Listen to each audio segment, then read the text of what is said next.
The dancing, the culture that is shared with the children. Those tools are very important for the children in today's world, in our society. For the children, it gives them a feeling of worth, it gives them a feeling of strength, and being part of a family and being part of a culture.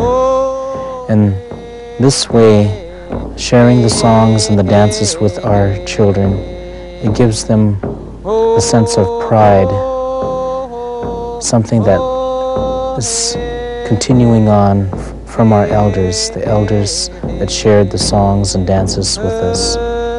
And in this way, by sharing the songs and the dances with the children, this is how we can preserve our culture. And by preserving our culture, we can share with the children how important it is to keep their individuality.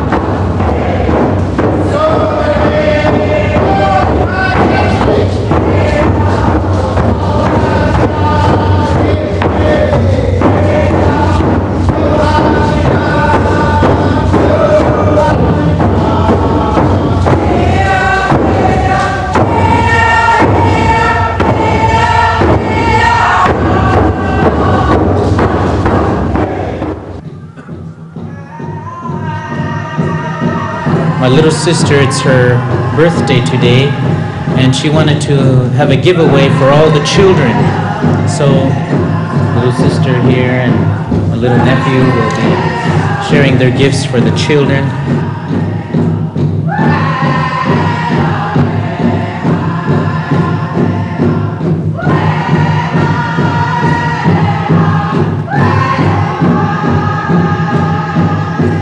Like to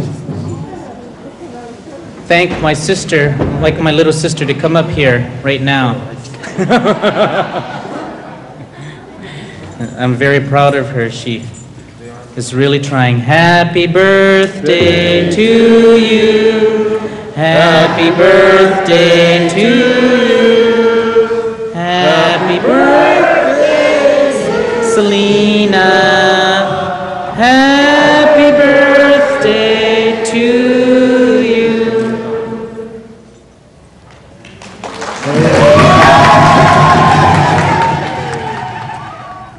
I'm going to share a story with you of the octopus lady and the crow. Limskulet em kwanast unawal lehit and tsaunachat. Long ago there lived the animal people, and the animal people used to advise one another. They used to tell one another, don't go to the beach when the tide is way out. Konet il kaush na kaka nam kwast ne lewestichen. They all used to listen except one animal, and that was crow. Crow never used to listen. Crow used to always say, I know everything. I'll do whatever I want to do. Oh, the crow went visiting. He started to go visit the animal people. The first person who went to visit was Mosquito Man. And he entered Mosquito Man's house. And Mosquito Man said to Crow, "Kote na stu chau kanat atna. Kone kanat kanat kanat kanat kanat kone tel kanat. Don't go to the beach because Octopus Lady lives there." Crow would say, "Squawk-a-lana, I know." Oh, Crow would leave that house, and then he went to go visit Bear Man. Entered Bear Man's house. And Bear Man said to Crow,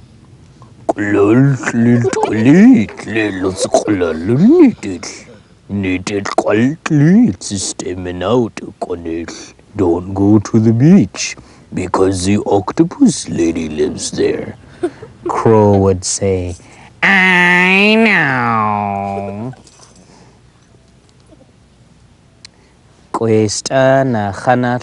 Soon all the animal people closed their doors. They didn't want to visit with Crow. And Crow went wandering. He went to the beach, and the tide was way out. And Crow said, "There's nothing out here. Those animal people don't know nothing." As he was looking out into the water, he looked out. Bubbles, bubbles, bubbles were coming out of the water. Where do bubbles come from? He looked. Quiet kanautas chitkane clostunachas jawasnat. This big fat head popped out of the water, the biggest head he'd ever seen. And the Crow said, "Wow, what is that?" He looked. The Octopus Lady greeted Crow and said, "Let's go.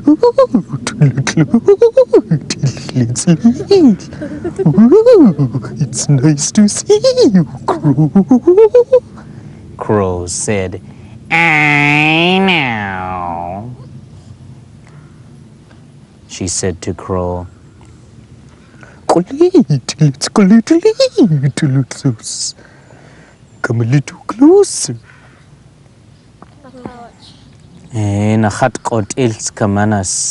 Crow said, "I know." She put her arm around Crow. "Ooh, you are very handsome, Crow." "I know." She put another arm around him. "Ooh, you have nice feathers, Crow." "I know." Kanat oestis.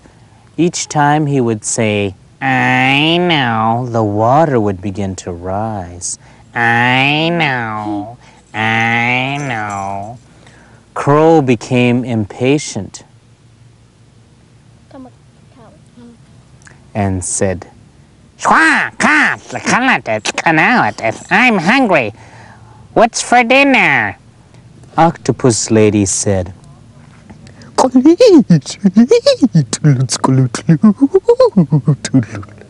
"You are the dinner, Crow." "I know." That is all. There have been a few young parents who have been involved in our dance group in the past, and now they've gone on with their life and they have found strength, and they look back at the songs and dances they have learned, and they have something of their culture, something that they remember. And now today, their children know a few stories, a few songs, because their parents took time to share with them. It's their job now to teach their children. It's their job to share their knowledge with the younger people, and that is how the younger people are going to be able to find enrichment and strength from their teachings, even if it's only one song, one dance they have learned, or story. It's something that they can cherish, that nobody will be able to take away from them. The first time that I saw my own culture in action, the first time I saw our people dance their tradition, I went back to my grandmother's home and I saw the mask dance and the giveaway, what they usually call a potlatch. And I've never seen so many hand drums in my life. And they were all singing the same song. And you can hear it about a mile before you got there. And when you actually got in the big house, it felt like I was in a rock concert.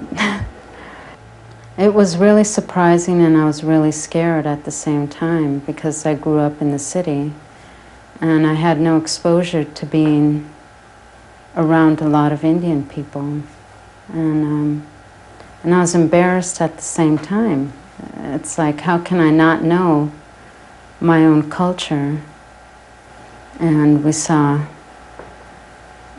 I guess they're more or less underground dances. They're not done in public. They're really personal, and they're passed on from family to family. We only heard stories about them, and we still do. We just hear stories. When we met John, we met because we wanted to have a dance group, and we wanted to learn our culture. And he was the only one around that could teach us at that time. We talked about it in our family, whether or not we want to have a dance group. And everyone said yes. So we started performing at different places, schools and libraries, the Seattle Center. And little kids would come up to us and ask us if they could learn how to dance, and would we teach them how to dance. I think kids are really neat because they flow right into the fun of what's going on, and they don't have to think about, well, I'm learning my culture and this is a value that I want to learn. They don't have to intellectualize everything. H chat squat could guated golakdub chiguala hekabas lolo chaad ow. My information is very, very important, and your house is full of holes. I'm Takshablu, Native American from the Upper Skagit tribe. I'm also known as Vi Hilbert. But most importantly, I'm a great-grandmother of 3 great-grandchildren, and as a great-grandmother, it is my responsibility to try to preserve the information that's important about the culture of my people. So to that end, I have been writing, transcribing, translating, videotaping, preserving everything I can of the culture of my people. Gostabawa ti sa deklusitsid. Bailid, repeat it. Pasdutsidab stabawa ti. That is a bear. Oh, that's very good class. Very good class. Boss. It is my goal to have the world recognize the beauty of this part of our culture, because it was in this part of our culture that our wise ancestors taught all of their people. From the time they were born until they were adults, they continued to learn from the literature of our ancestors. the sounds of the language. Even though people don't understand everything you're saying, the sounds of the ancient language really affect them. The beauty of it is very, very necessary. And the fact that we have within our culture the ability to express ourselves in the songs and the dances that our ancestors have left here for us, the spirit that's in those songs gives us a way to respond with our bodies. If you will observe very, very closely, you might be able to tell which animal is their spirit guide.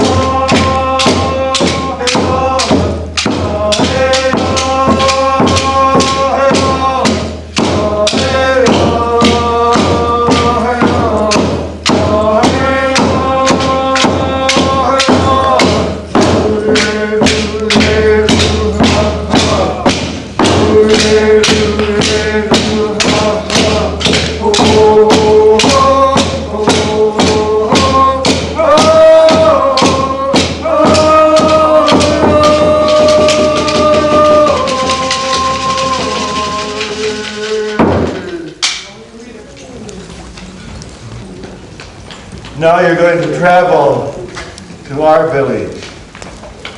And after you have sang to us and arrived, our warriors are going to dance on the beach for you, our Chalath Whadik. And they'll line up on the beach. They have the short little paddles we call hooklets, which are the war clubs that we used to use. This is symbolic that we are taking you under our protection. Our warriors will stand between you and the danger.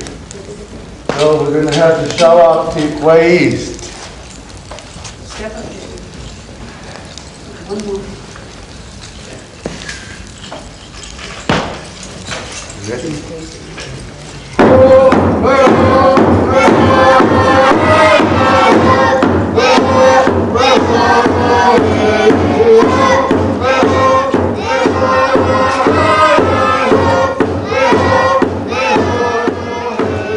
Learning how to dance in itself was really special to me. I learned there's a different kind of a peace you can have with yourself. And you can be spiritual just doing the dishes. You can sing the songs when you want to sing them. You can actually move into a song and just be with it for a while you're singing. And I guess that's the good feelings that the older people got while they were singing. It brought a tranquility with it just from singing it. So sometimes I'm singing around the house and my son joins in, and we're standing there singing these Indian songs in the middle of Seattle. And so when I'm at work, I imagine that I'm dancing.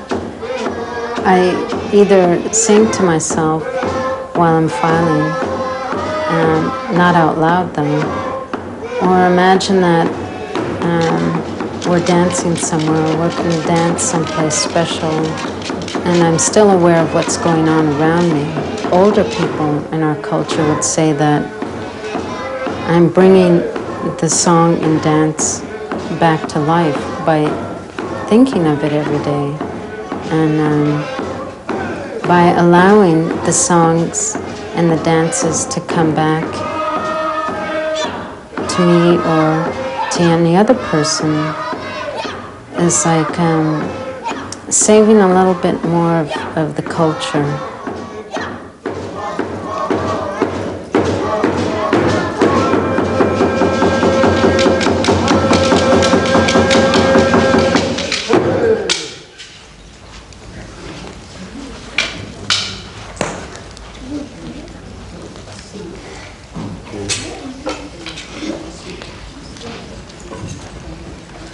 So our young warriors have welcomed you.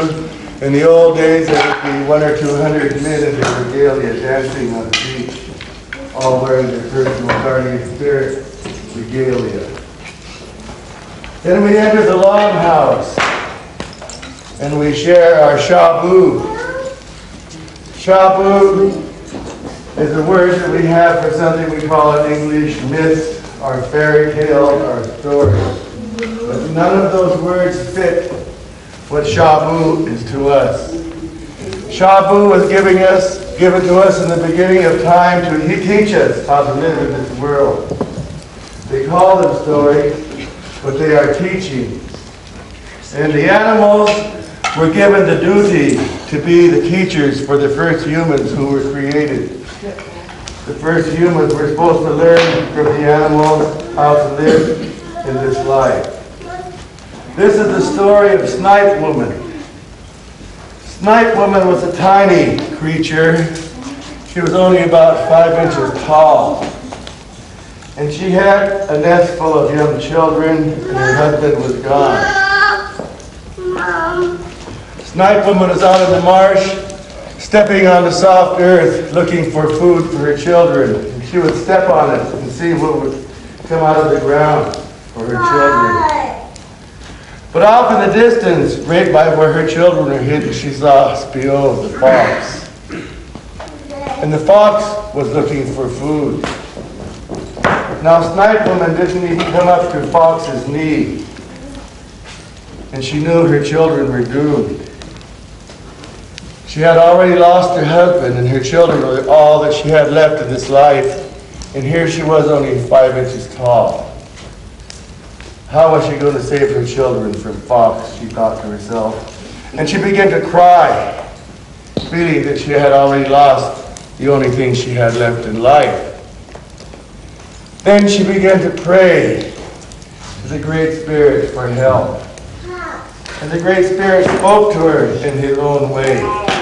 And he said, "Listen, my child, and you will save your children." He said, "Cry out like you are in pain. Make sure Fox hears you. Pretend your wing is broken and you can't fly." So Snipe Woman, having great faith in the Great Spirit's advice, cried out as if she was in great pain. And she began to dance in a little circle back and forth like she was trying to fly with one wing. The fox would sneak up on Snipe Woman, and just as he was about to grab her in his mouth, she'd fly just a little ways. Then she would drop to the ground again and dance around in a circle like her wing was broken. And once again, Fox would creep up on her. And this way, she lured him far enough away from her children to save them. And she was so rejoiced that she took off flying into the sky, and she sang her victory song, the song we call the Victory of Snipe Woman. And she turned back to look at her children down below, and she rejoiced, and she turned back again. We know that the story is true from the beginning of time, because even to this day, the Snipe people, when they fly in turn, they all fly in turn at the same time. So faith was given to us by Snipe Woman, that we don't have to be big and powerful to survive in this world. There's room for all people. So this is the teaching of this dance. It's not just a dance. It's not just a story. It's a teaching in life, and that's why we call it shabu.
those who are young, for those who are still in the womb, and for those who are not yet born, to ensure that there is something left for them to carry on.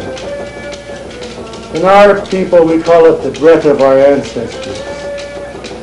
The breath of our ancestors is the legends from time long ago that the Creator had given us in His original teachings, passed down from grandfathers beyond grandfathers, beyond grandfathers, from generation to generation to this day. One breath to another, to the ones that are coming. This is our personal role, to ensure a better life for the coming generations.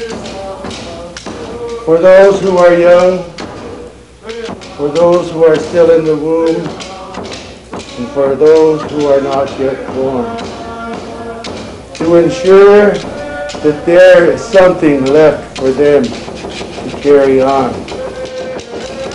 But the most vital thing in our life as an Indian people, and that's our inheritance, our identity, our Chalath Whadik.